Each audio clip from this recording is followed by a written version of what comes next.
Amém, gente? Então, bem-vindos em nome de Jesus nessa noite. Página 48 da apostila, era patriarcal, teologia do Antigo Testamento. Amém? Glória a Deus. Os que não puderam estar conosco na aula passada, eu espero que tenham assistido o vídeo, né?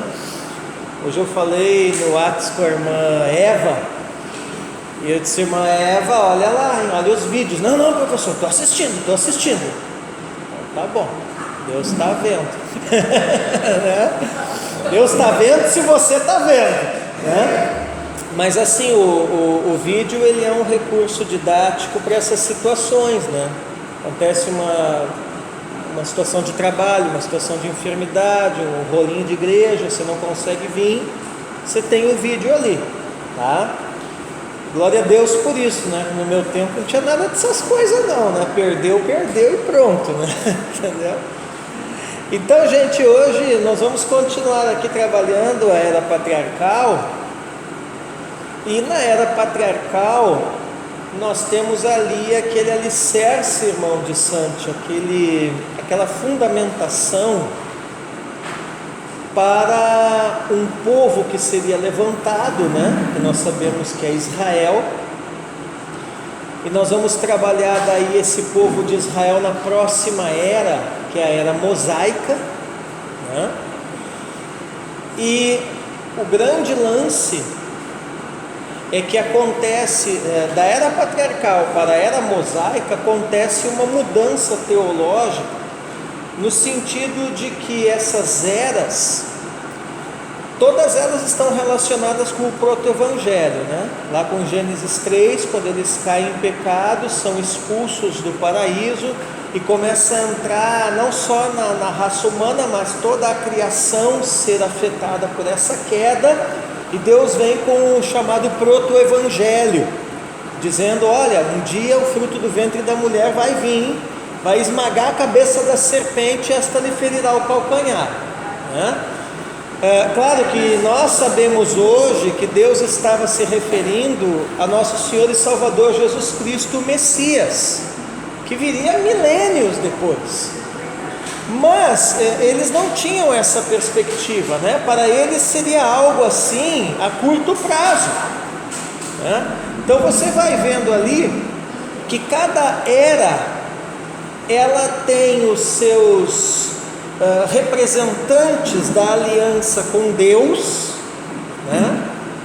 No caso ali, poderíamos dizer da era edênica, a descendência de Sete. Na era noaica, né? A questão ali do patriarca Noé. Agora na era abrâmica, o personagem principal, o próprio nome já diz, Abraão. Só que é sempre bom vocês terem em mente isso, que cada vez que essas eras vão acontecendo e Deus usa, né, fulano, beltrano, cicrano, aquela geração daquela era que tinha recebido por tradição oral dos seus ancestrais essa história do que Deus tinha falado lá em Gênesis 3, olhava e dizia: então pode ser que seja esse. Pode ser que seja esse o Messias, pode ser que seja esse que finalmente vai libertar de sobre nós, né, o jugo que o Deus deste século impôs a nós e a toda a criação devido ao pecado dos nossos pais. Agora, aí você vai dizer: tá, mas não era, né? Não era em partes. Porque todos os representantes de sua respectiva era, parcialmente eles vão cumprindo aspectos messiânicos.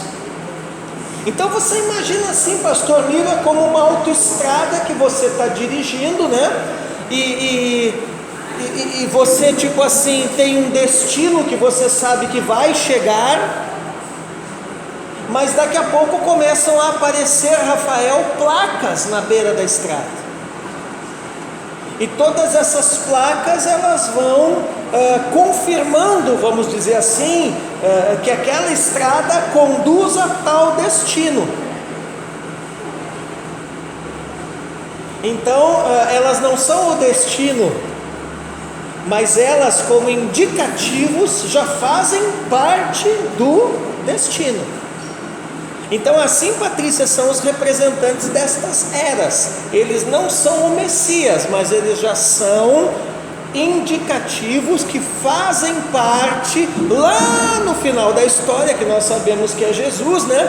Desse desaguar de águas, que é, enfim, né, a encarnação do Verbo e a manifestação plena do Messias.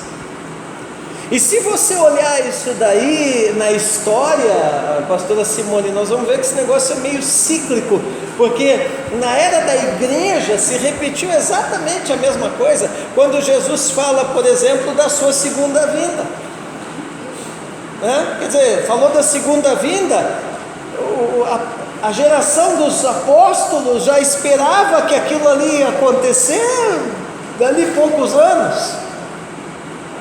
E nós já temos aí, né, alguns milênios de história mostrando que não foi bem assim, né? Mas a mesma coisa se repete. Aí você olha para a história da igreja e você começa a ver de novo, né? Como aquela rodovia, placas de sinalização mostrando que ele virá, né? Então cada onda da história da igreja, né? Quer dizer, então lá você pega o primeiro milênio de história da igreja, a teologia patrística, depois você vai pegando ali a questão da teologia medieval, né? Agora eu estou pirando com teologia medieval, lá com São Tomás de Aquino, né? Aí você pega ali a teologia, os pré-reformadores, né? Os reformadores, pós-reformadores, depois vem o período de avivamentos, né? E aí entra lá século XX, começa o renascimento ali do pentecostalismo, vem a teologia contemporânea, enfim, tudo isso, né, não é a segunda vinda do Messias, mas são indicativos. Você pode ver que cada um desses movimentos, ele resgata um aspecto, né, da espiritualidade do povo de Deus. Quer dizer, então ele virá, não sabemos quando, não se sabe o dia nem a hora, mas vocês percebem então que há uma repetição dessas coisas. Fala, Rafael. Hoje a gente tem uma expectativa a respeito disso, né? Pandemia, europeia, isso tudo, a gente já viu esse no máximo 2 gerações. Imagina, né, na igreja primitiva, que tinha o governo mundial, que era o governo romano, tinha o imperador que se dizia Deus, o imperador tinha um culto ao imperador. Imagina a cabeça desse cara, vai amanhã. Exatamente, né? Quer dizer, eu creio que Jesus vai voltar, amém? Espero que você creia também, né? Só que assim, eu ouço que Jesus vai voltar, tipo assim, amanhã, desde que eu me converti, e que eu me converti já faz uns 30 anos.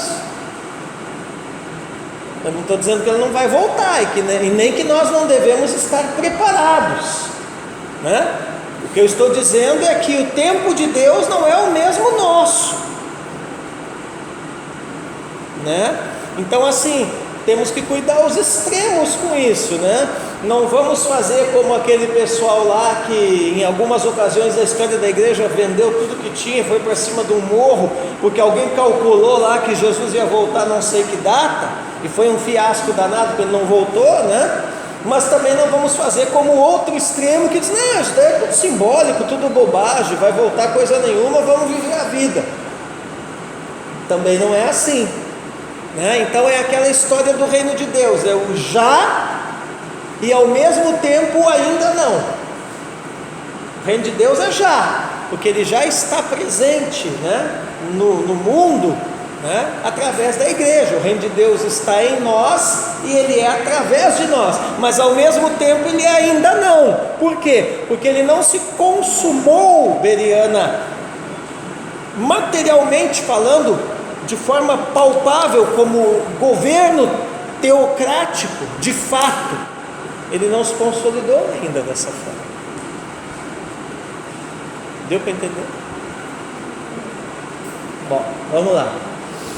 Então aqui, tudo isso daí é para dizer o seguinte, que aqui acontece uma mudança. Porque antes nós tínhamos um indivíduo com uma descendência. Aí aqui nós vamos ter ainda um indivíduo com uma descendência, mas a ênfase já vai para algo mais coletivo que acontecerá na era mosaica, porque aí não será mais um indivíduo, o Moisés, mas será um povo que Deus usará o Moisés para, vamos dizer assim, esculpir aquele povo, que será Israel.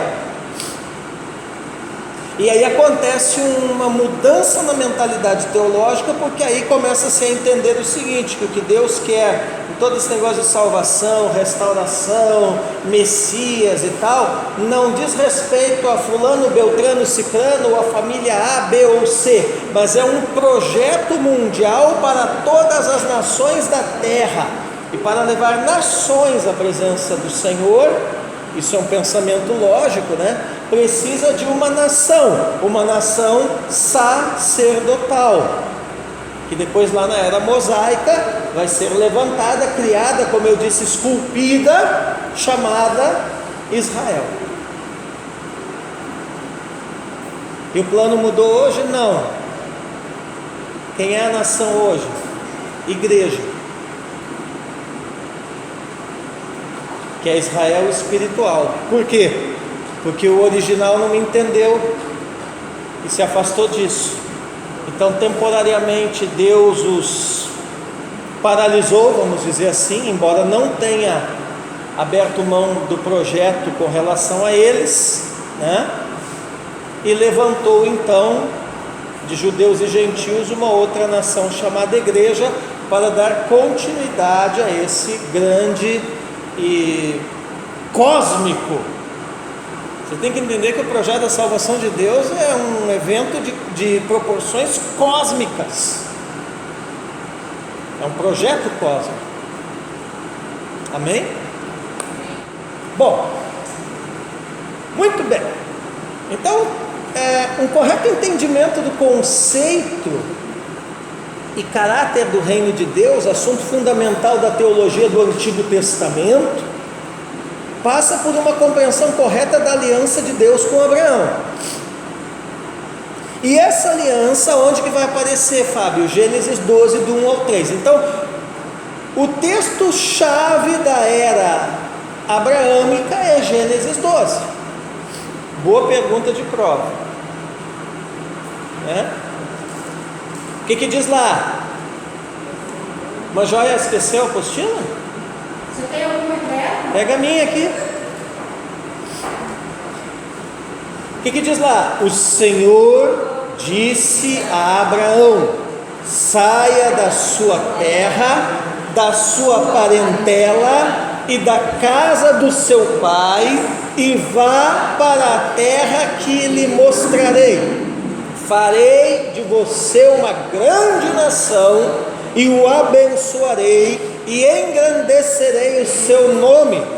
Seja uma bênção. Abençoarei aqueles que o abençoarem, e amaldiçoarei aquele que o amaldiçoar.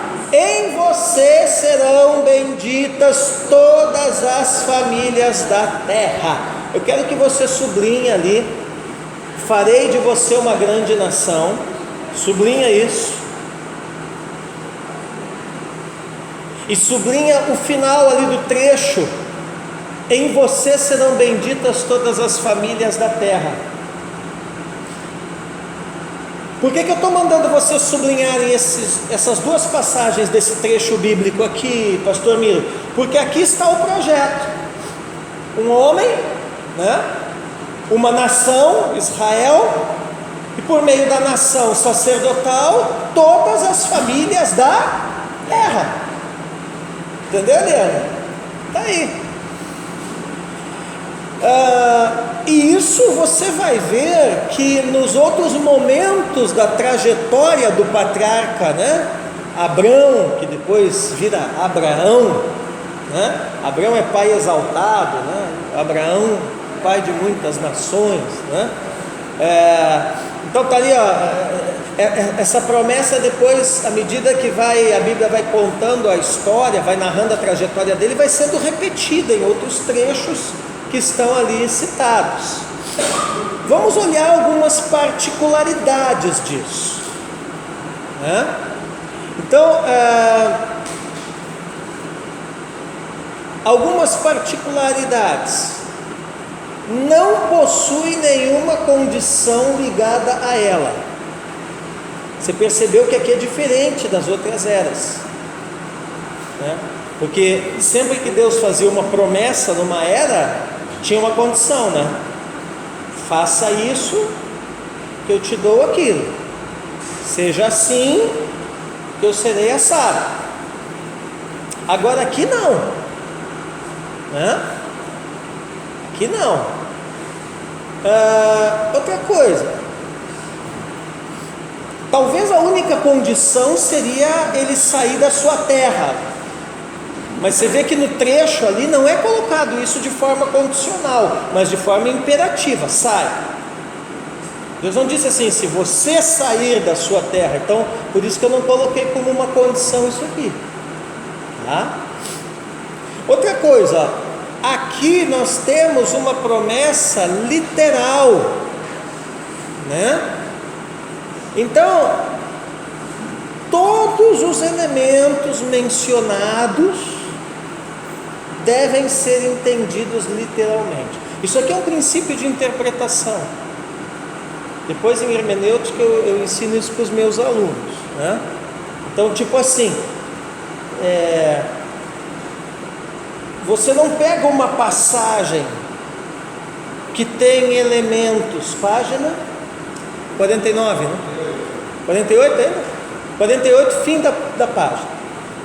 Você não pega uma passagem que tem elementos literais e vai querer traduzir, aliás, vai querer interpretar um pedaço dessa passagem de forma simbólica. Não existe isso. Uma passagem ou ela é toda literal ou ela é toda simbólica, tá? Então aqui, sai da tua terra, te levarei para um lugar que eu te mostrarei.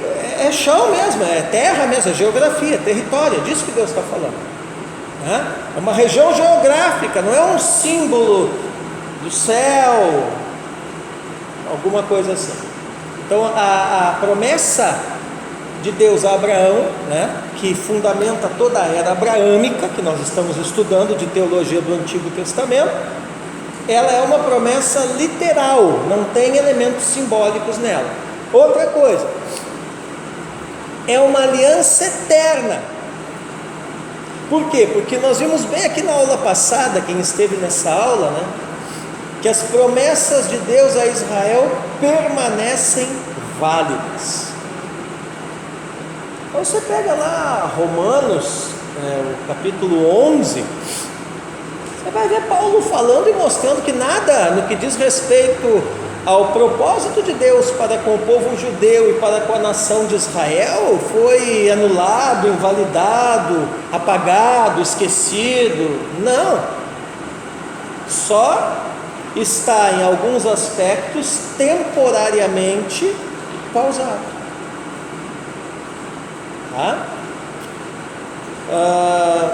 Lembrei, eu ministrei semana passada na quarta-feira numa igreja e eu falei sobre festas bíblicas e eu fiz uma exposição do que Paulo fala lá em Romanos com relação a Israel, por isso que eu estou lembrando disso. Acho que não falei muito na aula passada não, falei disso lá, mas enfim, vocês sempre estão me ouvindo falar disso, né?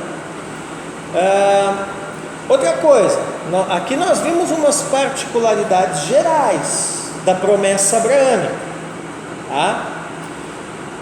Vamos olhar agora mais de perto para 3 particularidades desta aliança. Qual aliança?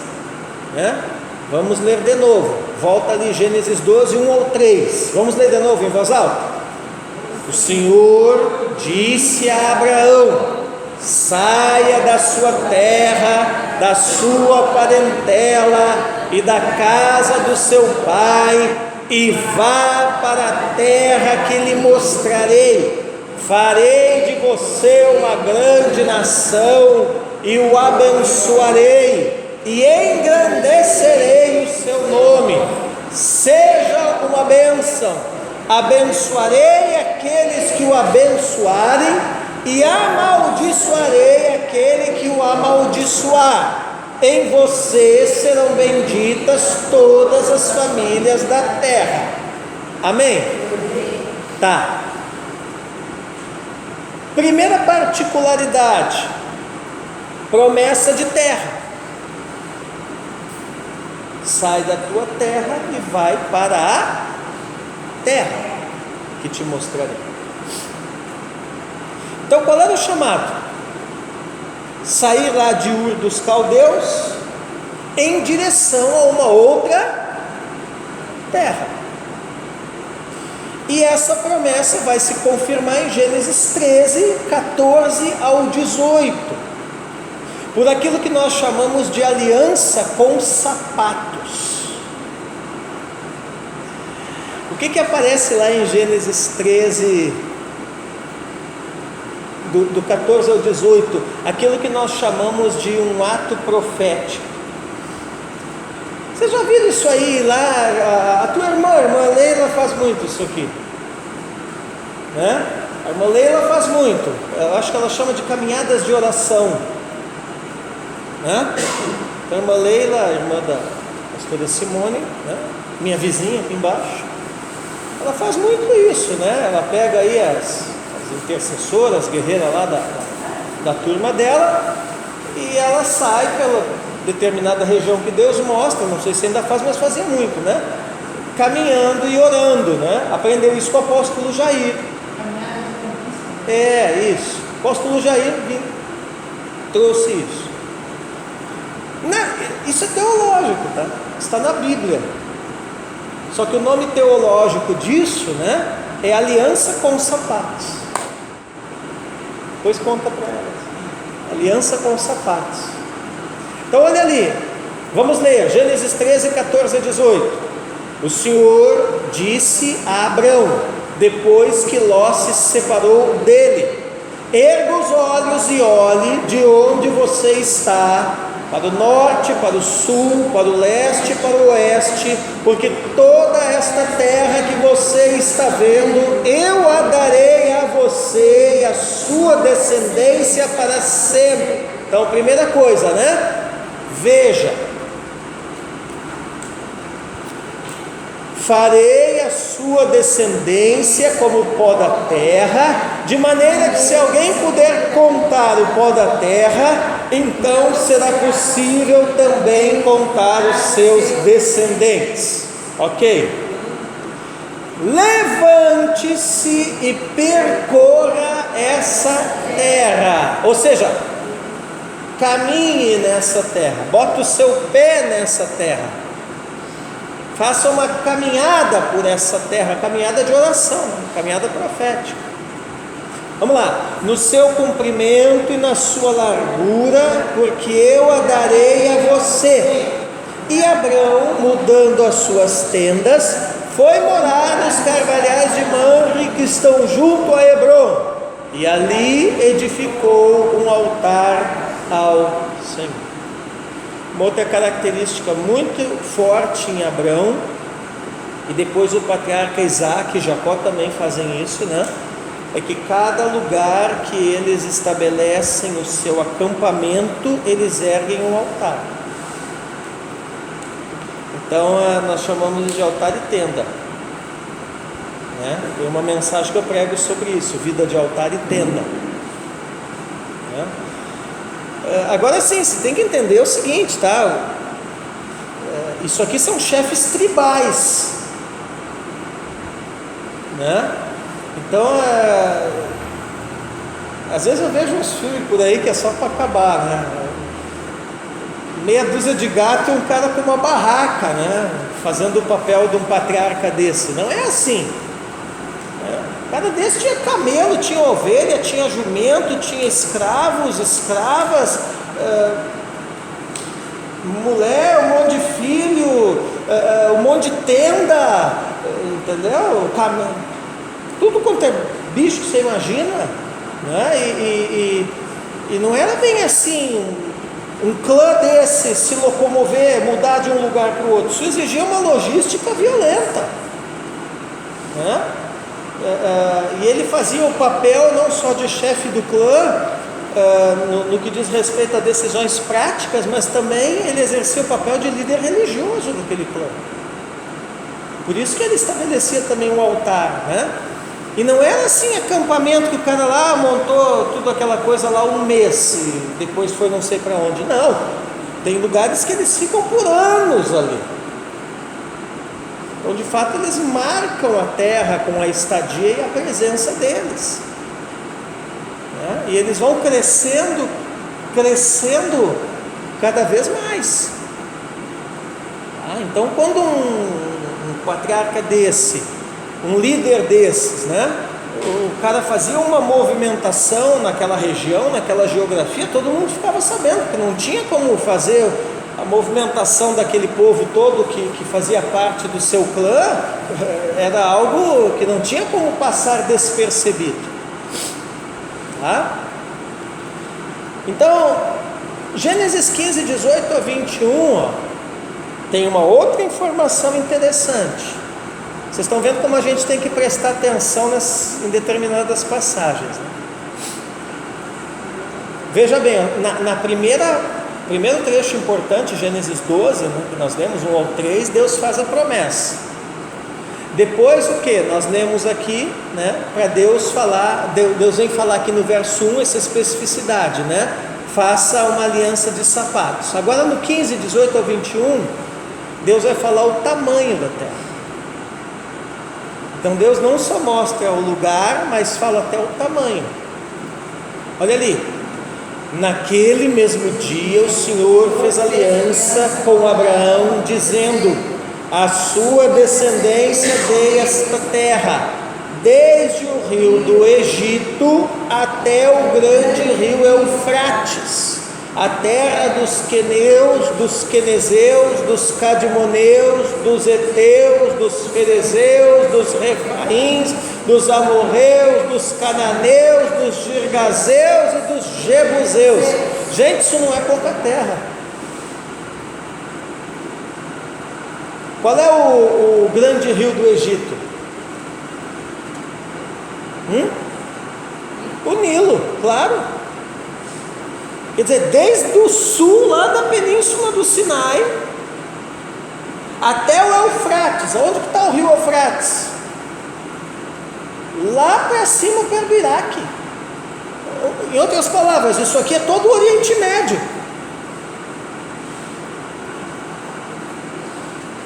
Terra dos queneus, quenezeus, cadmoneus, heteus, ferezeus. 5.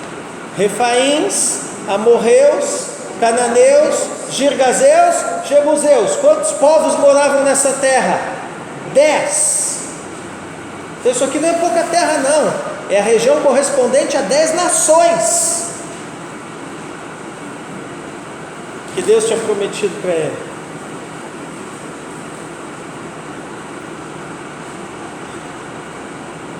E outra, né? Levante-se e percorra essa terra no seu comprimento e na sua largura. Quanto tempo vocês acham que ele levou de norte a sul, leste a oeste do Oriente Médio?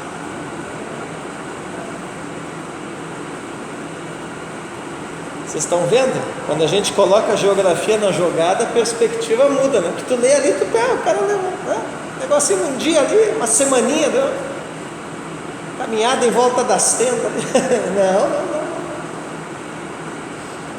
Teve que viajar. Claro que, obviamente, não deve ter, a Bíblia não diz isso, mas deduzo eu, né? Não deve ter feito isso com o clã inteiro, que não ia deslocar todo mundo numa coisa dessa. Mas, obviamente, ele deve ter pego alguém, né? Deve ter montado um grupo para fazer isso que Deus havia mandado fazer, ou seja, percorreu o Oriente Médio inteiro, né? Norte a sul, leste a oeste. E aí você olha realmente por que um cara desse, irmão de Santi, é chamado pai da fé, porque o cara era um Zé Ninguém que vem lá de Ur dos Caldeus, pelo menos para quem morava em Canaã, ninguém conhecia um cara desse, né? Tu teve lá, tu viu como é que é, né? Então o cara, né? Mas o cara vem porque Deus mandou, que Deus, um Deus que ninguém conhecia, só ele, imagina, né? Uma voz falou comigo, né? Quem falou com você? Deus. Qual Deus? Não sei. Já começa por aí um negócio esquisito, né? Esse Deus, qual é a imagem desse Deus? Não tem imagem, né? Qual é o nome dele? Não sei. Falou que é o Deus dos meus antepassados, mas o Deus dos antepassados dele não era o Senhor. Talvez o Senhor falou isso num sentido de ser um Deus que tinha um projeto já envolvendo aquela descendência, enfim, não vou entrar nos porquês de Deus falar isso ou aquilo, mas quer dizer, você está percebendo, é um negócio completamente sem lógica, né? Aí ele pega e se transfere, e com herança, com bens, com tudo que ele trouxe de lá, né? E se estabelece em determinados lugares, e aquilo cresce de uma maneira tremenda, e ele se torna um chefe grande, conhecido e poderoso naquela região. E aí daqui a pouco Deus chega e diz: não, todas essas 10 nações eu vou te dar. Eles ainda não sabem, mas eu vou te dar. Caminha aí.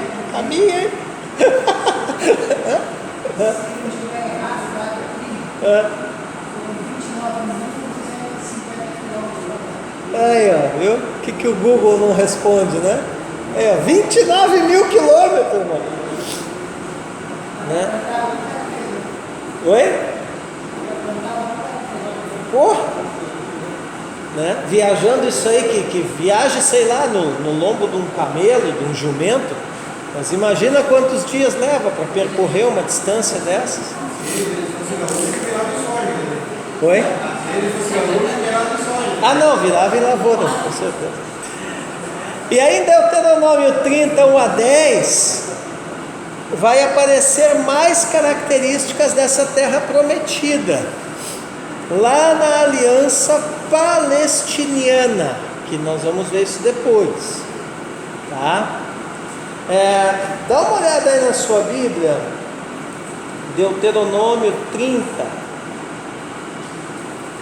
eu acho que vale a pena ler isso, né? Deuteronômio 30, 1 a 10, 10 versículos aqui. Deixa eu ir. Deuteronômio 30, 1 a 10. Tá. Eu vou ler aqui na minha tradução. Quando se cumprirem em ti todas estas palavras, a bênção e a maldição que eu te propus, se as meditares em teu coração, em meio a todas as nações para onde Yahvé teu Deus te houver expulsado, quando te converteres a Yahvé teu Deus, obedecendo a sua voz, conforme tudo que hoje te ordeno, tu e teus filhos com todo o teu coração e com toda a tua alma, então Yahvé teu Deus mudará a tua sorte para melhor e se compadecerá de ti. Yahvé teu Deus voltará atrás e te reunirá de todos os povos entre os quais te havia dispersado. Ainda que tivesses sido expulso para os confins do céu, de lá te reuniria Yahvé teu Deus, e de lá te tomaria, para te reintroduzir na terra que os teus pais possuíram, para que a possuas. Ele te fará feliz e te multiplicará mais ainda do que os teus pais. Yahvé teu Deus, verso 6, circuncidará o teu coração e o coração da tua descendência, para que ames a Yahvé teu Deus com todo o teu coração e com toda a tua alma e vivas. Yahvé teu Deus fará recair todas estas imprecações ou maldições, né, sobre os teus inimigos, sobre os que te odiaram e perseguiram. Quanto a ti, voltarás a obedecer a voz de Yahvé teu Deus, pondo em prática todos os seus mandamentos que hoje te ordeno. E Yahvé teu Deus tornar-te-á próspero em todo o trabalho da tua mão, no fruto do teu ventre, no fruto dos teus animais e no fruto do teu solo. Porque Yahvé voltará a se comprazer com a tua felicidade, assim como se comprazia com a felicidade dos teus pais. Aqui está falando para a nação de Israel. Caso obedeças a voz de Yahvé teu Deus, verso 10, observando os seus mandamentos e os seus estatutos escritos neste livro da lei, caso te convertas com todo o teu coração e com toda a tua alma a Yahvé teu Deus. Então o que nós temos aqui? Deus falando já a eles como nação, uma promessa de que caso eles fossem exilados, conquistados, desterrados para outros lugares, e de fato isso acontece depois, com Babilônia, a Síria, a Babilônia, que o Senhor os traria de volta para aquela terra, e os faria mais prósperos ainda do que os seus antepassados. Qual era a condição disso? Coração circuncidado. O que significa circuncisão? A remoção da carne. Ou seja, se vocês não tiverem um coração carnal, mas sim um coração espiritual, ou seja, e o coração espiritual faz o quê? Obedece os mandamentos. Amém? Então vocês percebem como a disposição interior de coração deles em obedecer os mandamentos do Senhor, em serem de fato uma nação sacerdotal, em serem de fato homens e mulheres espirituais, como isso está ligado com a posse, o domínio, a conquista da terra, a provisão da terra. Amém? Muito bom. Segunda peculiaridade. Vocês estão tão quietos hoje, estão entendendo tudo ou não estão entendendo nada? Estão ligados? Amém? Aleluia. Amém? Quero dar as boas-vindas à prima da Cristina, que veio hoje. Bem-vinda, irmã. Deus abençoe, em nome de Jesus. Amém? Já era para ter vindo na aula passada a nossa gloriosa prima aí, mas a Cristina a esqueceu, Meu Deus, Então, é a versão esqueceram de mim na escola teológica, Trouxe, hoje você trouxe. Então vamos lá. Segunda peculiaridade aqui, promessa da descendência. Vamos olhar para Gênesis 12, verso 2, pessoal. Abre lá a sua Bíblia. Gênesis 12, verso 2. Amém. Quem achou aí, lê para nós, 12, 2 de Gênesis.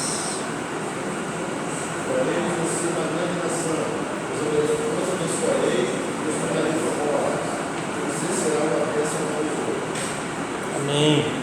Você será uma bênção para os outros. Quer dizer, para que serve ser uma bênção se não for para os outros? É óbvio, mas nem sempre as pessoas entendem. Então, aqui, promessa de descendência. O que Deus assegurou a Abraão?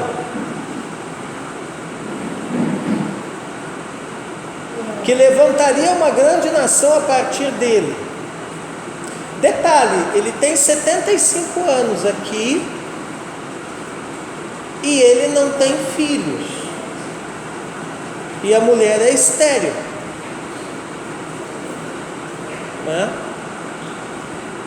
Você está vendo porque esse cara é o pai da fé, Primeiro Deus faz o cara caminhar 20 e tantos mil quilômetros unicamente acreditando no que Deus tinha falado,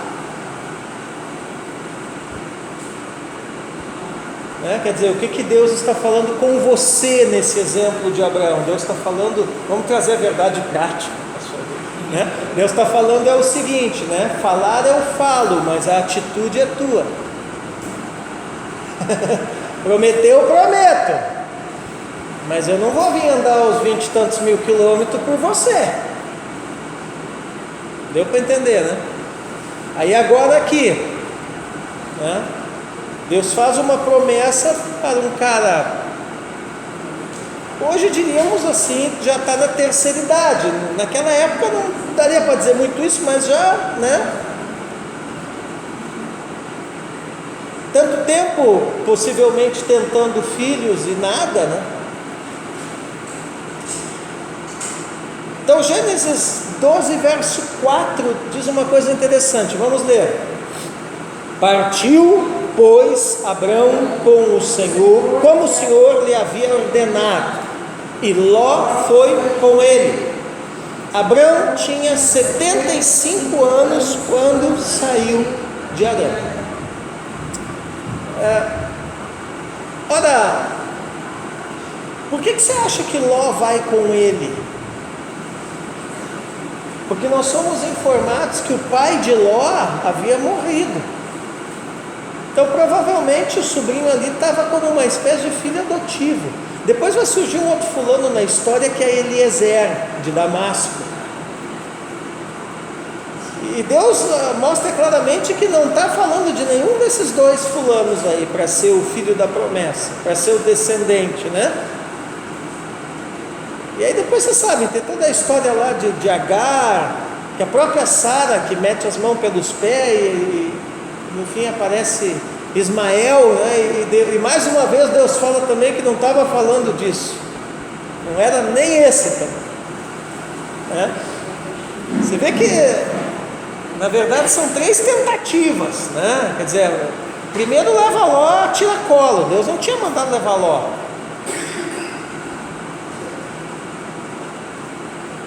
É o que acontece, né, meu irmão? Toda vez que você vai seguir uma direção de Deus, você tem que levar contigo quem Deus mandou. Você começa a inventar moda e botar gente a tirar colo, lá na frente você vai ter problema, que é o que aconteceu, né? Ló acabou dando problema.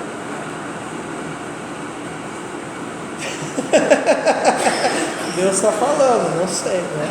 Eu vou soltando assim, tá? Aí, segunda tentativa, o Eliezer, né? Que era um servo muito dedicado e tal, né? Só que a gente não pode confundir as bolas, né? Servo muito dedicado não é necessariamente sinônimo de filho da promessa. Tem gente que vai andar com você muito dedicado, mas que ele não é herdeiro da tua promessa. Ele é uma bênção, né? Mas não é com ele ou com ela, né? E aí terceira tentativa, fazer um filho na escrava. E aí que o negócio vira num chapéu velho mesmo, né? Porque aí dá uma confusão danada no meio do clã, né? E eles colhem consequências disso até hoje.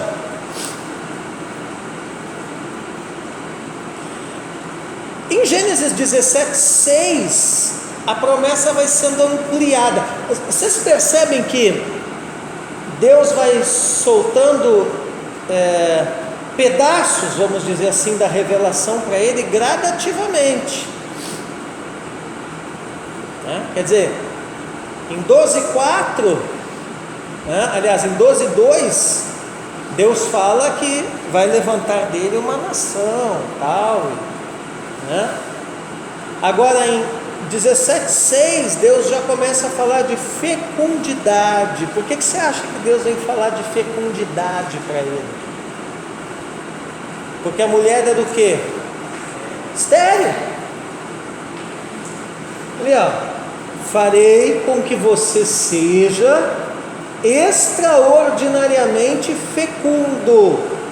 De você farei surgir nações e reis procederão de você.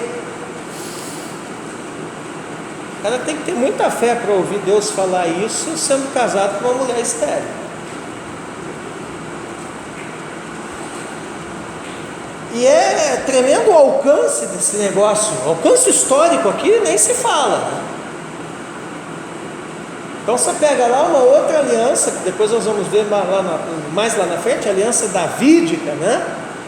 Tem a ampliação disso. Olha lá, 2 Samuel 7, verso 12 ao 16. 2 Samuel, capítulo 7, verso 12 a 16. Não, tem o primeiro. Deixa eu ir.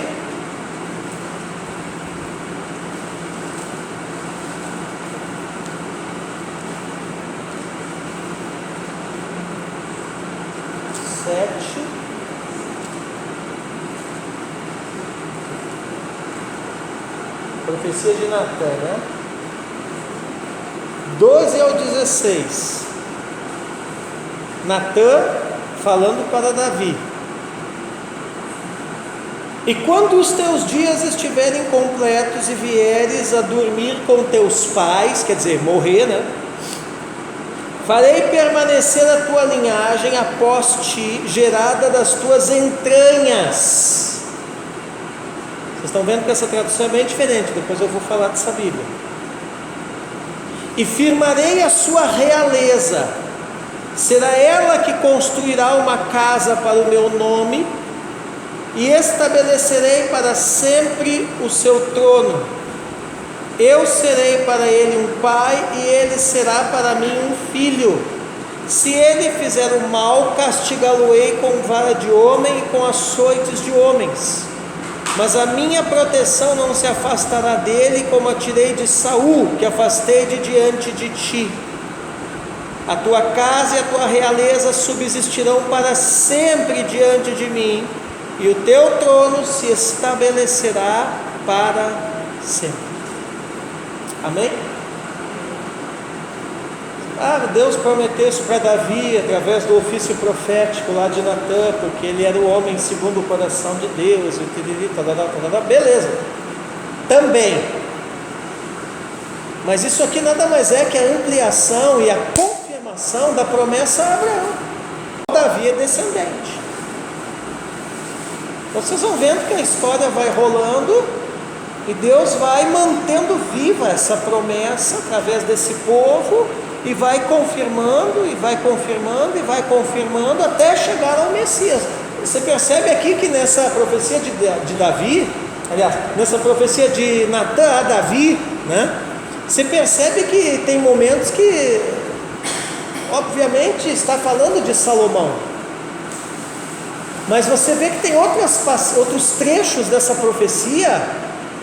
Claro que Davi entendeu Salomão, né? Mas nós hoje, por termos toda a bagagem histórica atrás de nós, né, percebemos que tem trechos aqui que não está se referindo a Salomão, que está se referindo a alguém muito posterior a ele. Quem é esse alguém? O Messias.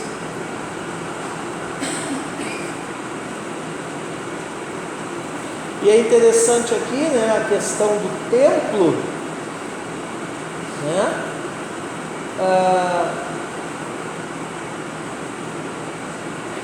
O verso 12 ali: farei permanecer a tua linhagem após ti, gerada das tuas entranhas, quer dizer, a descendência de Davi mesmo, né? E firmarei a sua realeza, será ela que construirá uma casa para o meu nome, e estabelecerei para sempre o seu trono. Aqui eles estão pensando numa casa construída, prédio, né? Que veio a ser o templo.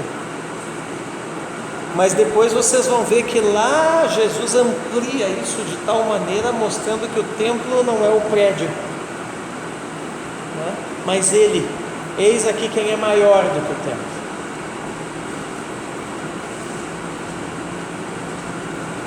Quer dizer, o que eu estou tentando fazer vocês entenderem?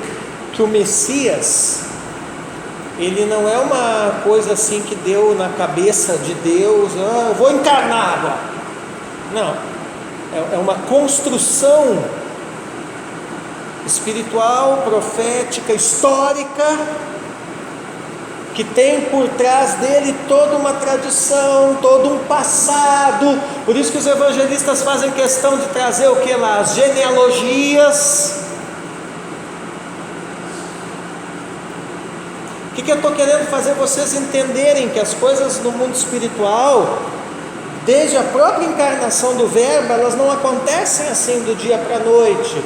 O reino espiritual é processual. Então não queira fazer acontecer na sua vida instantaneidades. Amém?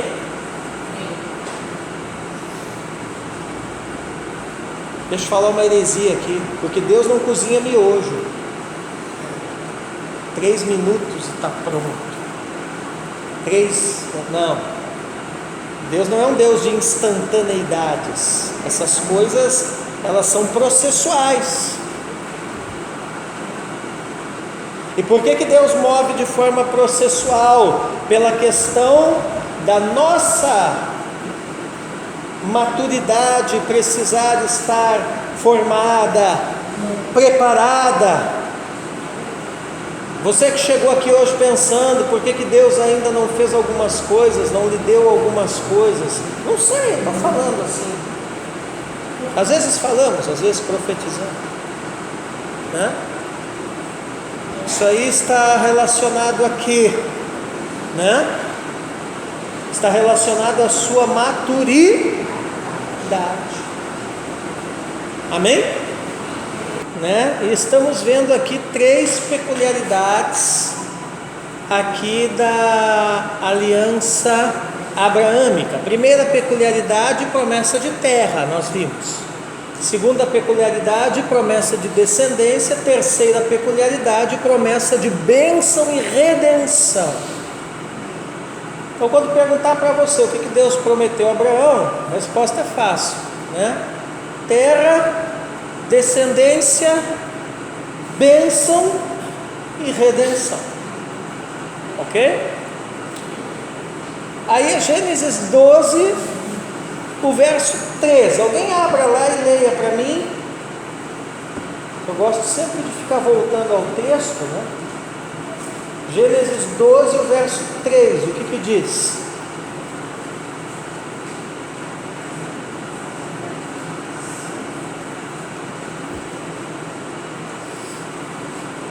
Enquanto vocês abrem, Gênesis 12, 3. Abençoarei os que te abençoarem, amaldiçoarei os que te amaldiçoarem, porque por meio de você todas as famílias da terra serão abençoadas. Olha isso. Aí está falando do quê? O que quer dizer isso, Osmair? Todas as famílias da terra serão abençoadas. Ora, o fruto do ventre da mulher esmagará a cabeça da serpente, e esta lhe ferirá o calcanhar. É esse o anúncio do Evangelho, o proto-evangelho, não é verdade?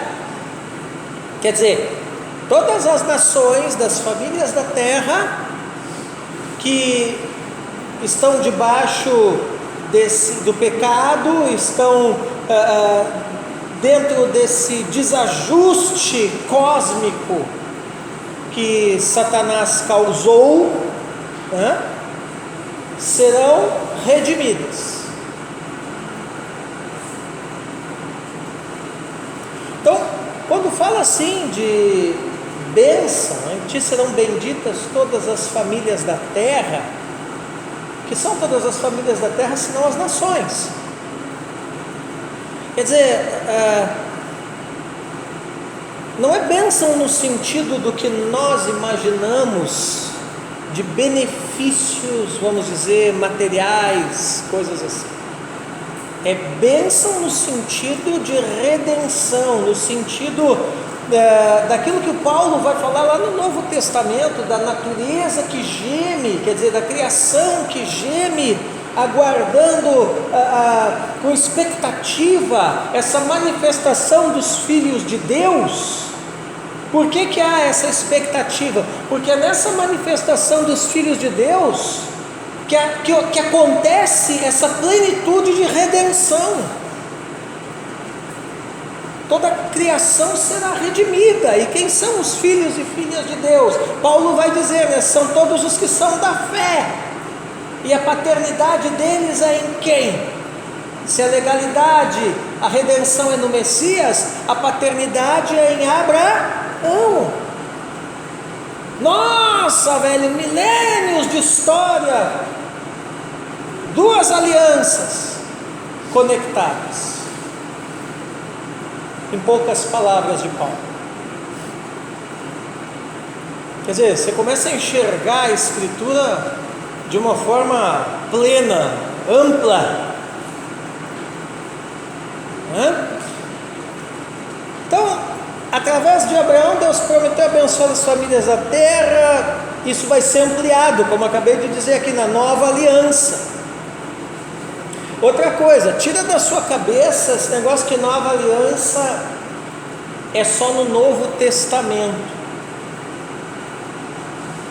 Porque às vezes a gente pensa e se comporta dessa forma, né? Como se antes, no Antigo Testamento, não se tivesse noção nenhuma disso aí. Mas se você abrir lá em Jeremias 31, abra lá, Jeremias 31 ao 34, Deus já começa a falar da nova aliança lá, através de Jeremias, para Israel. Então a nova aliança, pastor Miro, que é trabalhada no Novo Testamento, ela nada mais é do que a expansão da ideia que já é apresentada no Antigo. Então você começa a ver, Fábio, que não tem sentido essa história de só Novo Testamento na vida da igreja. Por quê? Porque a própria nova aliança, que é a fundamentação toda da igreja, né, do Novo Testamento, ela está no Novo Testamento, Malaquias, mas ela não vem dali, ela vem do Antigo. Está entendendo? Jeremias 31, quem achou lá pode ir lendo, do 31 ao 34, pessoal. Veja lá. Eis aí vem dias, diz o Senhor, que firmarei nova aliança com a casa de Israel e com a casa de Judá. Não segundo a aliança que fiz com os seus pais, no dia em que os tomei pela mão para os tirar da terra do Egito. Pois eles quebraram a minha aliança, apesar de eu ter sido seu esposo, assim diz o Senhor. Ó, então Deus está dizendo, virá dias que formarei uma nova aliança e não será igual àquela lá quando tirei do Egito. Ou seja, não estou falando da aliança mosaica. Continua. Porque esta é a aliança que farei com a casa de Israel. Depois daqueles dias, diz o Senhor, na mente lhe imprimirei as minhas leis, também no seu coração as escreverei. Eu serei o Deus deles e eles serão o meu Deus. Quer dizer, então, qual é a tábua da nova aliança? Não é a de pedra, é a do coração. Ela é uma aliança viva, escrita por Deus no nosso coração. Então, quando aquele pessoal... Tá, continua, vai. Não ensinarás jamais cada um ao seu próximo, nem cada um ao seu irmão, dizendo: conheça o Senhor. Porque todos nos conhecerão, desde o menor até o maior deles, diz o Senhor. Pois perdoarei as suas iniquidades e os seus pecados, jamais me lembrarei. Você percebe que Deus anuncia primeiro a nova aliança para a nação de Israel? Por quê? Porque a ideia era, através de Israel, isso alcançar os gentios. Como Israel não entendeu nada e ficou agarrado na antiga, ficou agarrado na sombra das coisas que haveriam de vir e não na sua realidade, então Deus teve que levantar um outro povo e deixá-los temporariamente ali suspensos, né? Até o entendimento deles abrir, para esse outro povo, Israel espiritual, ser alvo disso aqui. Agora você percebe, quais são as características da nova aliança, né? Os mandamentos de Deus gravados no coração, né? E ele diz ali também que o resultado disso é que todos o conhecerão. Quer dizer, mediante o mandamento gravado no coração, o conhecimento de Deus é gerado. É isso que é nova aliança.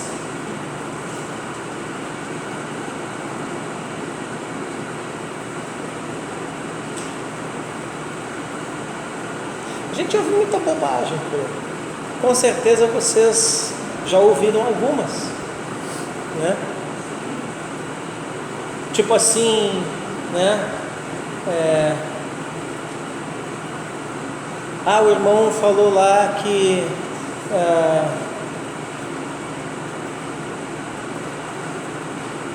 seu coração está entregue, mas não importa só o coração. Já ouviram essa? Deus não quer só o coração. É engraçado, porque isso é meio antibíblico, porque aqui na Escritura diz que Deus vai estabelecer justamente no coração. Claro, Deus quer tudo, né? Mas assim, começa pelo coração. É pior, eu escutei coisas assim, meu coração meu coração é enganoso. É que isso é um processo, isso começa no coração e tem que levar ao conhecimento de Deus. Então aquele papo assim, né, um extremo, né? Não, Deus já tem meu coração.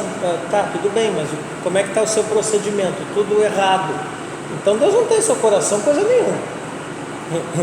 Isso é um extremo, né? E tem o outro extremo daqueles que querem começar por tudo que é lado, pelo cabeção, com o cabelo, coisa assim, né? E não pelo coração, e aí também está tudo errado. A coisa é simples, vocês já perceberam, né? Deus é simples, quer dizer, se o meu mandamento, isso aqui, ó, estiver no seu coração, isso vai produzir um efeito que você me conhecerá. E conhecerá não é intelectualmente, né? Aqui é conhecimento revelado, é conhecimento espiritual, é conhecimento de um relacionamento com Deus. Amém?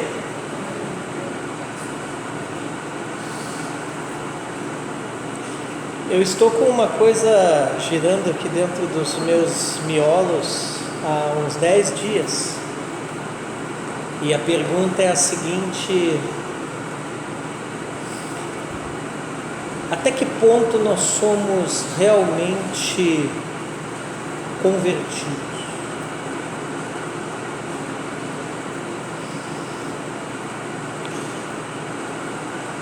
A minha igreja aqui vai descobrir alguma coisa nesse sentido no domingo agora, que é ceia. Até que ponto?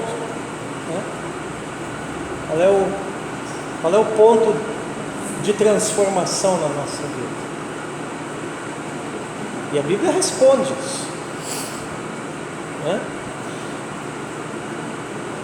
Então, se você não puder vir aqui domingo, depois assista no YouTube, lá no meu canal, que vai estar lá.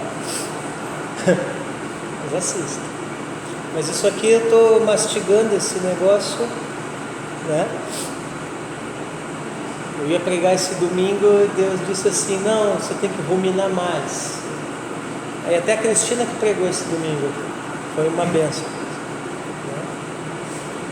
Bom, então agora veja lá, Hebreus 8, 6 ao 13. Vamos agora para o texto do Novo Testamento.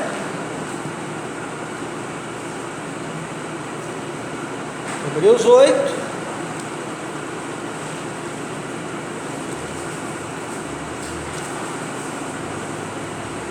Deixa eu ir. 6 ao 13. Hebreus 8. 8. 6 ao 13. O título na minha Bíblia é assim, ó: Cristo mediador de uma aliança melhor. Já começa por aí. Acharam? Hebreus 8, do 6 ao 13. Alguém comece a ler bem alto aí, vai lendo devagar.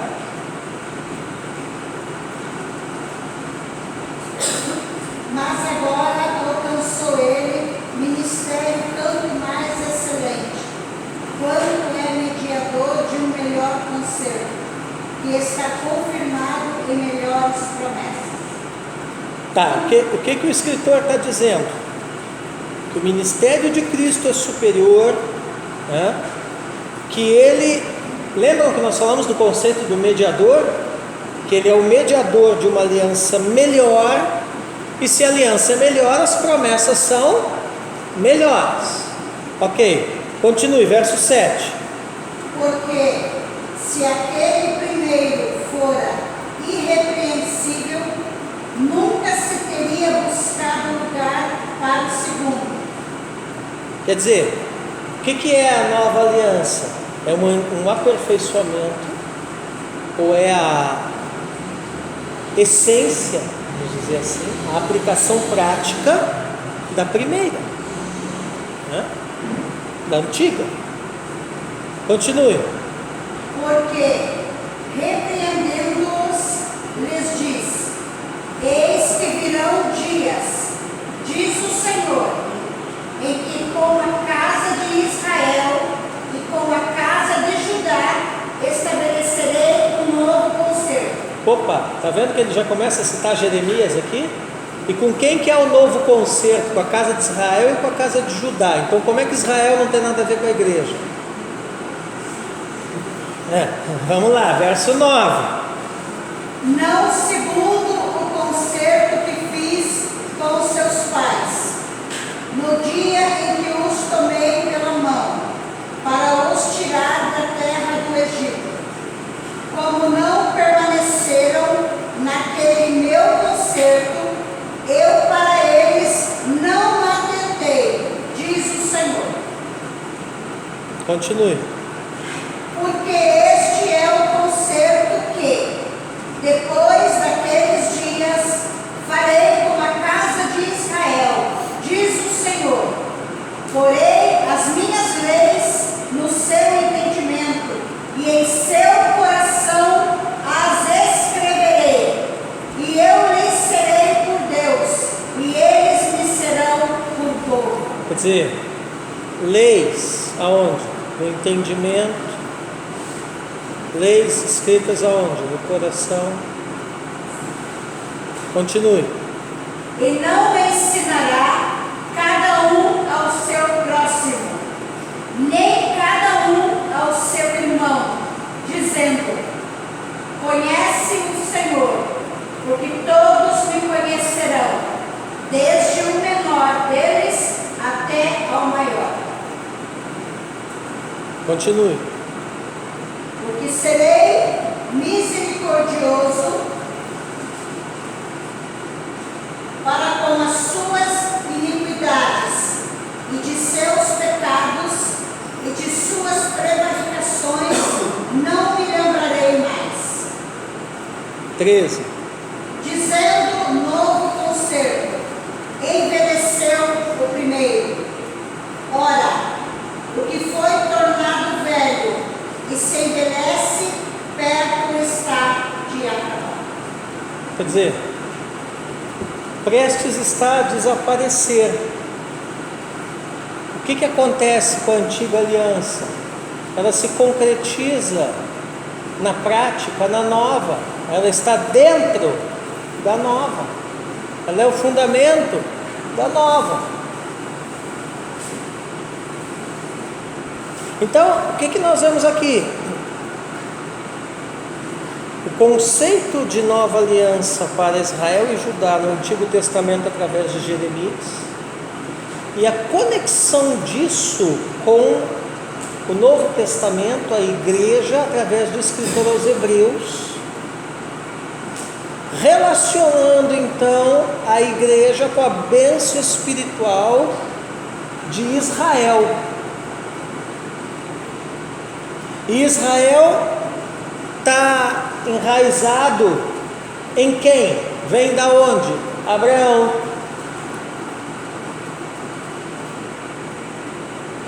Jeremias 31, 34 antecipa o perdão dos pecados nessa nova aliança. Não ensinará jamais cada um ao seu próximo, nem cada um ao seu irmão, dizendo: conheço o Senhor, porque todos me conhecerão, desde o maior até o menor, desde o menor até o maior deles, diz o Senhor. Pois perdoarei as suas iniquidades e dos seus pecados jamais me lembrarei. Então, o que é conhecer ao Senhor? Ter os seus pecados perdoados.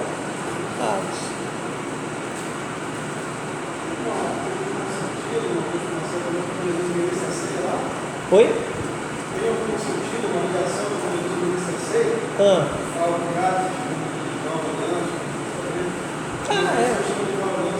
Sim, este é o cálice da nova aliança. Sim, exatamente. Jesus está trazendo isso, né? Estabelecendo a maior ordenança da igreja numa festa bíblica que foi a Páscoa.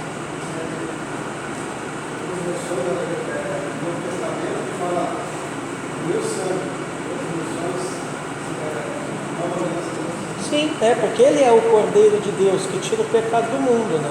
Quer dizer, então qual é o fundamento da nova aliança? É o sangue dele. E quem é Ele? É o fruto do ventre da mulher lá de Gênesis 3. Quem é Ele? Né? É plenitude ali do cumprimento das promessas a Abraão. Quer dizer, tudo desemboca nele, se consuma nele. Esses dias eu estava fazendo um profissional essa questão da unidade do velho e do novo, das alianças, né? E eu estava em Mateus, não sei se 12 ou 5, no 24 ou 5, a respeito do primeiro mandamento, tinha 24. Deus, né, essas coisas, os frutos semelhantes a esse manada, eu não posso partir disso. E dá a impressão que é uma coisa tão nova para de Jesus, só que deve ser usar todas as normas que chegam em casa. E isso está em Levítico. Sim. A questão da mão é fácil. Sim. E a gente entende que a questão da lei é uma questão de amor é fácil. Exatamente, quer dizer... Tem a lei como uma coisa dura, severa. Sim, exatamente. Jesus é bíblico, né? Quer dizer, tudo que ele ministra tem fundamentação na Escritura. E qual é a Bíblia no tempo dele? É o Antigo Testamento. Sabe o que é legal aqui, pastor? Oi. Justamente isso. Que é o Levítico 19, 18. Pode não. Ele achei que diz assim: não procure se ligar, nem guarde rancor de alguém. Mas cada um é o seu próximo, como a si mesmo, eu sou o Senhor. Aí. Quer dizer que esse conhecimento de Deus não é apenas teórico ou teológico ou impessoal, ele tem que ser um conhecimento prático que atinge também as relações do dia a dia. Gente que é muito bom no louvor, deixa eu chutar uma canela aí. É uma área da igreja que é uma canela, né? Gente que é muito bom no louvor, né? Mas não consegue perdoar do irmão. Meu irmão está fora da nova aliança. Tem coisa errada nisso aí. Tem que corrigir esse negócio aí, porque... Ou em qualquer área, até na pregação, até dando aula. Oi.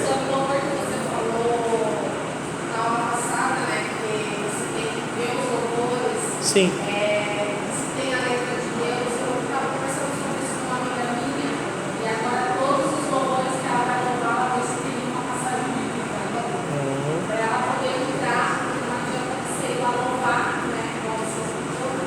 Tipo assim, vai lá e pega o que falou na minha vida, Deus vai pegar aqui. Não, tá certo. Está cantando uma frente de uma heresia. E daí, quando eu passei, eu peguei uma ela falar, agora,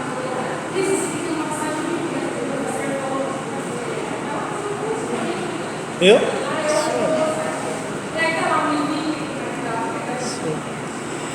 Então, amém.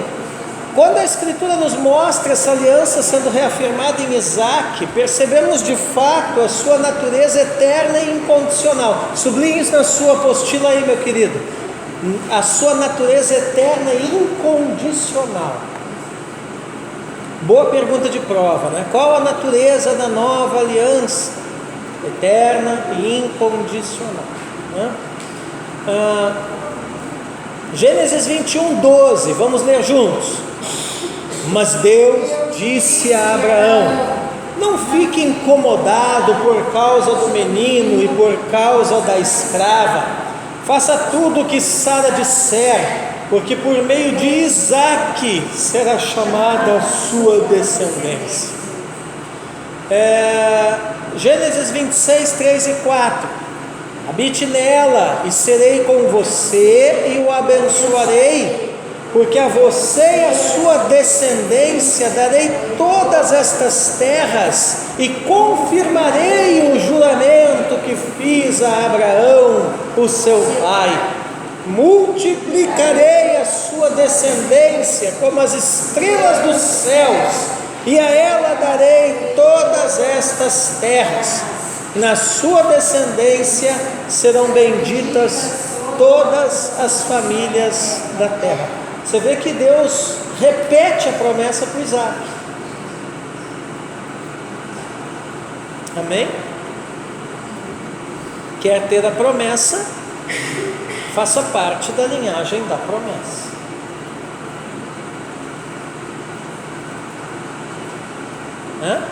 Que a promessa segue uma linha, segue um fluxo no mundo espiritual.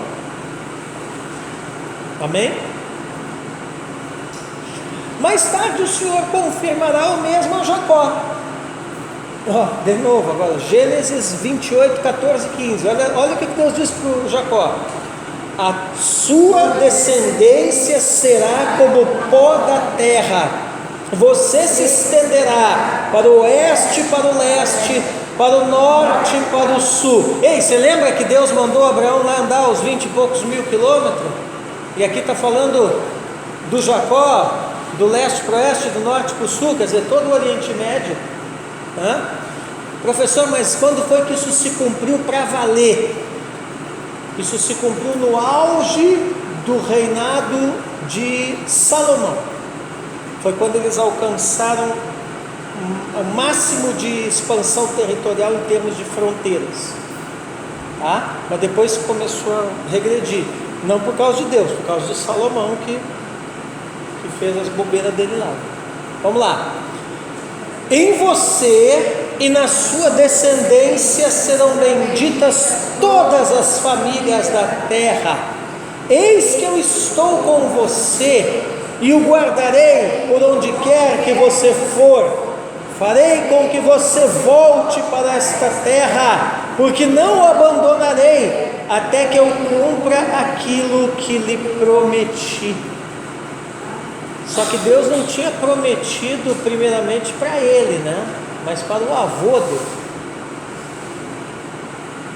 Deus é Deus geracional. Por isso que ele se apresenta como Deus de Abraão, Isaac e Jacó. É assim que ele vai falar com Moisés. Interessante que o Senhor reafirmou a sua promessa, apesar dos patriarcas viverem numa sociedade altamente corrompida. Então, aqui eu vou lançar mão da novela lá da Record, porque nisso eu achei que eles retrataram bem, A pastora acompanha ali no Gênesis, Claro que não é a Bíblia, já cansei de dizer isso aqui, tem muita coisa que eles romanceiam ali, O cara lá do Egito com a cabeça raspada com o sotaque do Rio de Janeiro, um negócio que é difícil de engolir, puxando S, um egípcio de Copacabana, mas tudo bem, Mas numa coisa eles retrataram bem, que é um estado de corrupção mesmo, moral, social daquele período. Porque a gente lê assim as histórias dos patriarcas e acha que os caras eram super santos, e não eram. Não era um flor que se cheirasse, não. Né? Então eles viviam numa sociedade corrompida, eles meio que praticavam os pecados lá do seu meio social, né? Gente boa, o pessoal que vende o irmão como escravo, né? Gente boa, o cara que vende a mulher, né? O Abraão fez com a Sara lá, negocia a mulher, né? Que não deixa de ser uma certa verdade, porque ela era meio irmã, mas mesmo assim, né? Quer dizer, entendeu? Então, né? O cara que aceita uma proposta esquisita daquela, apesar de ser uma coisa cultural, mas era esquisito, né? De fazer filho na escrava e tal, e depois dar uma zebra dentro de casa e aí manda, né? Imagina, pega a mulher com a criança, dá um odre de água e manda embora. O cara é doido, né? Não fosse o anjo lá no meio do deserto lá resgatar Agar, né? Estava morto, né? Então, isso que era filho dele, né? Então, tinha muito aquela ideia que nós mistificamos assim, né? Entendeu? É claro que eles vão caminhando com Deus e sendo aperfeiçoados na caminhada até alcançarem o conhecimento do Senhor, mas era cheio de carrapicho, de carrapato, e Deus vai tirando isso aí, né? E muitas vezes Deus confronta eles. Então é importante notar isso, por quê? Porque destaca ainda mais a natureza de fato incondicional e eterna da aliança de Deus com Abraão. Quer dizer, mesmo assim Deus ainda acredita nos caras e faz aliança com eles.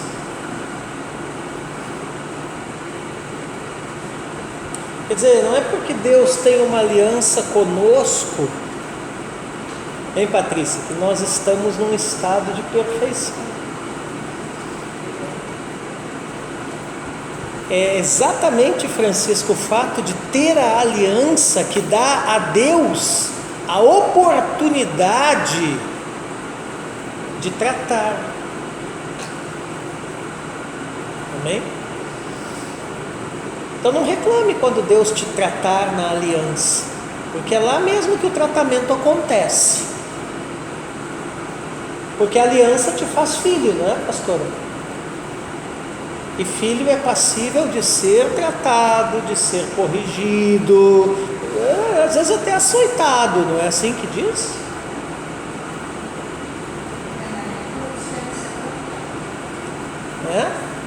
Mas tem nome na Bíblia para quem diz que é filho, mas não quer tratamento. Qual é o nome?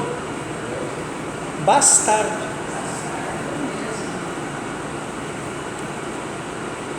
Isso demonstra o quê? Que tem muita gente que pensa que é filho, mas não é. Ainda não é. Talvez a partir do momento que aceitar Deus tratar, venha tornar-se. Para todos os efeitos, não compete a nós julgar este ou aquele, mas sim olhar para o nosso próprio nariz e aprender quando Deus nos trata, para não termos que ficar sendo corrigidos na mesma coisa inúmeras vezes. Afinal, trazendo a ceia, como o pastor Miro bem lembrou, examine-se, pois, o homem a si mesmo, não é ao outro mesmo, a si mesmo. Amém? Então, meu irmão, em outras palavras, cada um com o seu cada um, né? Bom, vamos adiante. Quanto ao Deus da promessa, apesar de nas histórias dos patriarcas ele ter se revelado por vários nomes, El Olam, Deus eterno, Gênesis 21:33, né? El Elyon, Deus altíssimo, Gênesis 14:18-20, Javé, Yaré, Senhor provedor, Gênesis 22:14, O mais comum e importante nome com o qual ele se revelou foi El Shaddai. Eu sou El Shaddai, ou seja, o Deus Todo-Poderoso. Por que ele se revelou como, né? Por que em meio, irmão de Santi, a inúmeros nomes, Deus escolhe justamente salientar essa característica dele, o Todo-Poderoso, para os patriarcas? Eu sou El Shaddai, o Todo-Poderoso para vocês, Abraão, Isaac, Jacó e os 12 lá. Por que Deus escolhe esse nome? Você vai dizer, porque ele é poderoso. Não, irmão, sabe por quê? É porque eles eram uns pau tão torto que só um Deus Todo-Poderoso mesmo que poderia endireitar. Então, quando Deus se revela a eles, Beriana está dizendo assim: eu sou o Deus Todo-Poderoso, fiz aliança com você, você não é flor que se cheire não, mas eu vou lhe tratar, porque eu tenho todo o poder para tratar.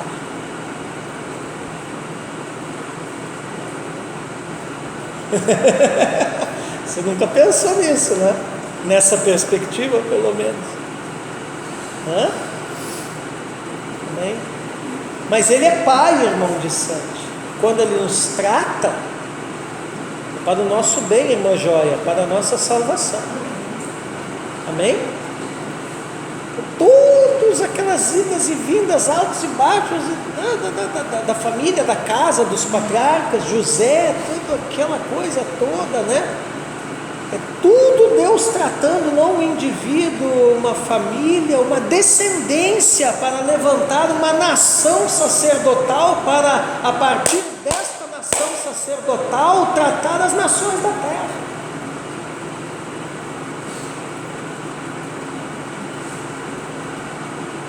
Então, você não imagina onde o tratamento de Deus na sua vida vai chegar.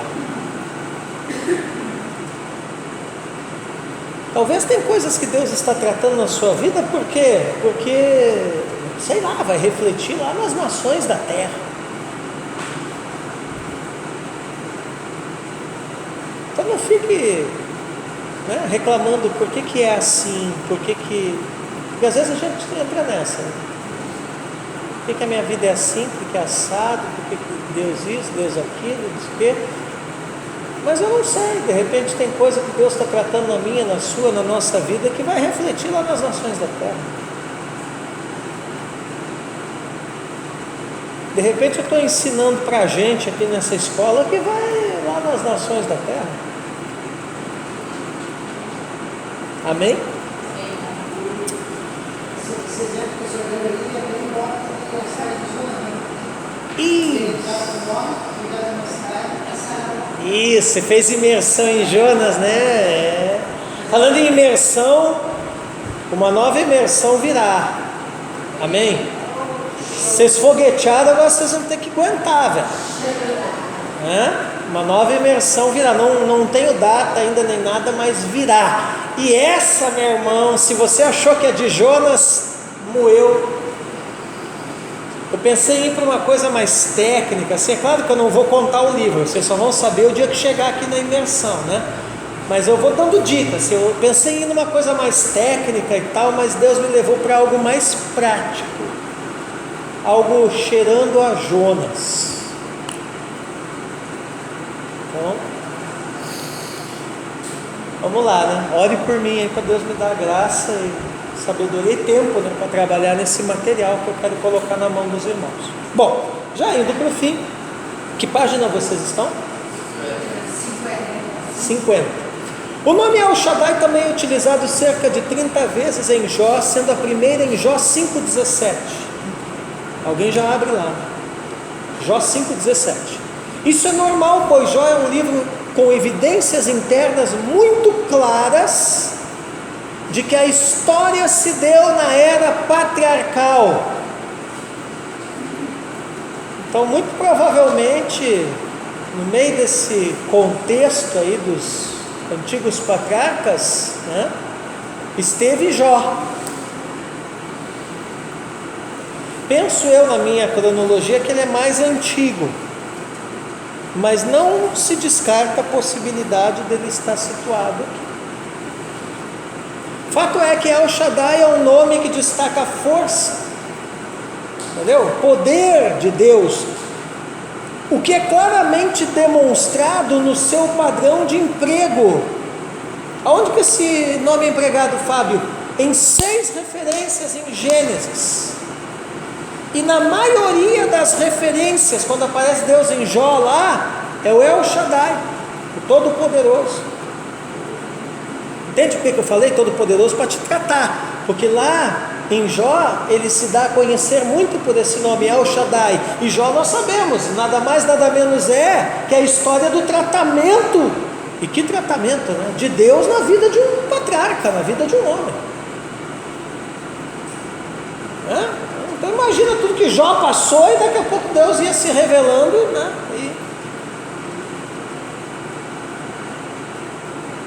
Satanás te tirou tudo menos a vida, né? Mas eu sou El Shaddai, eu sou poderoso. Satanás, você está aqui numa mão e o Satanás está aqui na coleira. Não vou soltar ele não, eu sou todo poderoso. Lutero gostava de dizer isso, né? Que o diabo é um cão preso na coleira de Deus. Jó 5,17, o que diz? Bem-aventurado é o homem a quem Deus disciplina. Não despreze, pois, a disciplina do Todo-Poderoso. Opa! Está vendo onde é que a Bíblia tira esse negócio que o Paulo vai falar lá? É Paulo, né? Sois filhos, não sois bastardos, piriri, pororó. Tirou daí. E olha o que a Bíblia está dizendo, que disciplina do Senhor na nossa vida, claro que a gente não gosta muito, né? Mas a Bíblia chama de bem-aventurança. Chico, tem um monte de gente errada, né? Porque tem gente que diz que o líder oprime ele, repreende porque o líder é muito opressor, que é isso, porque é aquilo. Olha, eu tenho certeza de uma coisa, né? Mais opressor que o diabo ninguém é. Então assim, meu irmão, tem líderes que são muito rigorosos, mas ainda assim eu prefiro estar debaixo do comando de um desses do que estar debaixo do diabo. O nosso líder era rigoroso. Meu líder era assim. Irmão, esses frufru aí, eu não tenho esses negócios, porque um dia eu vou contar a história, que hoje não dá tempo, mas eu me criei no ministério de um líder, sabe? Que o papo era reto. Casca grossa mesmo. Mas quando abria a boca era Deus falando. Mudou a nossa vida. Então vamos lá. Então esse nome aqui, ó, a tradução El Shaddai, né? Estou falando que aparece muito em Jó. A tradução do Antigo Testamento para o grego, como é que chama? Septuaginta. Espero que já tenham decorado isso, né? Como é que é o nome da tradução do Antigo Testamento para o grego? Septuaginta, professor. Traduziu esse nome como Pantocrator. Uau, isso daqui é muito legal. Pantocrator, Kratos, poder, né? É o soberano de tudo. Panto, tudo. Krator, força, poder, potência. Então ele é o soberano de tudo, onipotente. Quer dizer, na tua prova, irmão, no teu tratamento, ele tem toda a potência para te sustentar e você ser bem sucedido. Aleluia. Assim como também se você tentar fugir, que nem Jonas fez, velho, ele tem toda a potência para ir atrás e criar um bicho para te engolir. e você ser tratado, e depois o bicho te gospe na praia. Tá entendendo como é que é Deus? Deus não é brinquedo, não. Hã? E esse nome destaca a obra sobrenatural da graça. E como é que um Deus desse jeito aqui, pantocrato, como é que ele consegue ser ao mesmo tempo gracioso? Né? Aquele que, quando o profeta sai lá, né, da caverna, ele passa como um vento suave.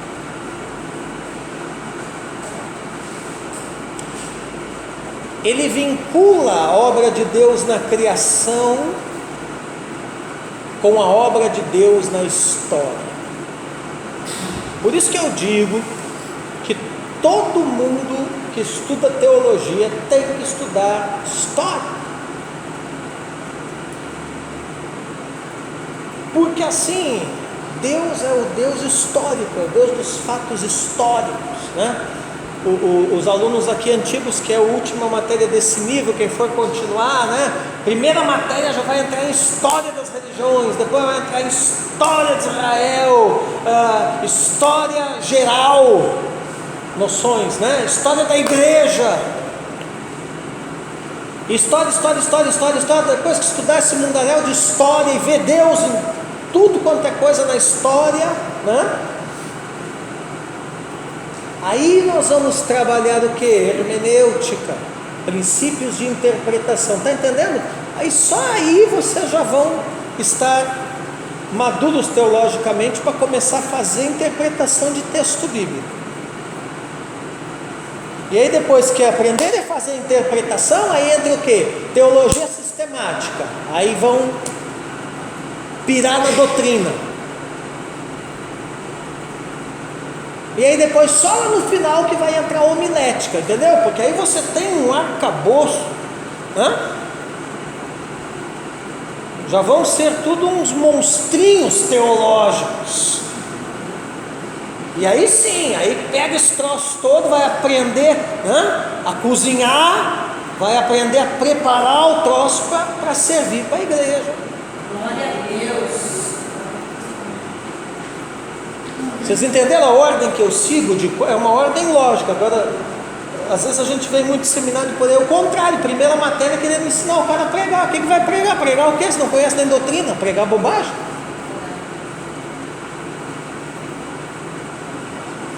Bom, já deu para entender que o lance aqui não é canudo, o lance aqui é conhecimento. Amém.